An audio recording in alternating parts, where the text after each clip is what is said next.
इसमें हम बहुत ही ज़्यादा इंपॉर्टेंट टॉपिक कैरोटिड शीथ को डिस्कस करेंगे।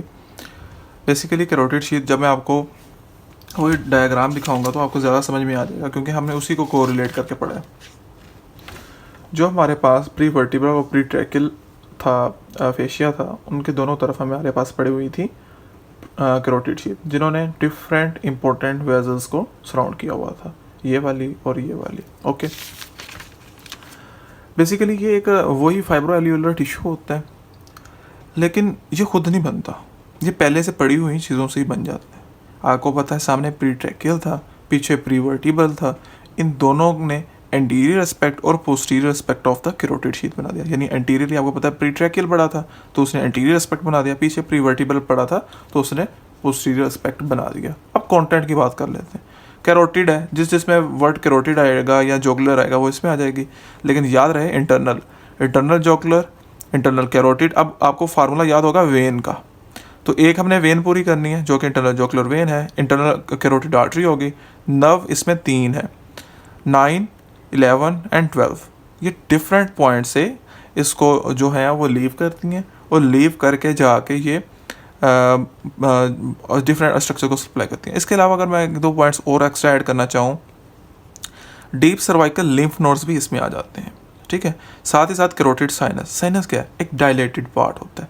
जब कॉमन कैरोटिड आर्टरी से इंटरनल कैरोटिड आर्टरी निकल रही होती है तो वहाँ पे एक डायलेशन आता है, जिसे हम कहते हैं कैरोटिड साइनस। ओके, अब इसके रिलेशन की बात कर लेते हैं। जो इसकी एंटीरियर वॉल होती है ना, वहाँ पे बेसिकली अंसा सर्विकैलिस होता है एंटीरियर वॉल में।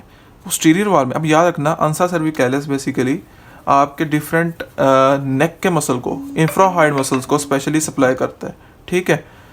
और सर्विकल सिंपैथेटिक चेन जो है वो बिहाइंड द यानी या पोस्टीरियर वॉल में आता है। अब पोस्टीरियर वॉल में कैसे आता है, आपको याद रहे जो प्री वर्टिब्रा है वो इसके पोस्टीरियर होता है। जो भी वर्टिब्रा से निकलेंगी वो पोस्टीरियर वॉल में आएंगी ना, तो आप यूँ याद रख सकते हैं कि जो पोस्टीरियर वॉल है वो काफ़ी हद तक वर्टिब्रा के करीब आती है, तो जो सिंपैथेटिक चेन निकलेगी वो पोस्टीरियर वॉल में एंटर हो जाएगी।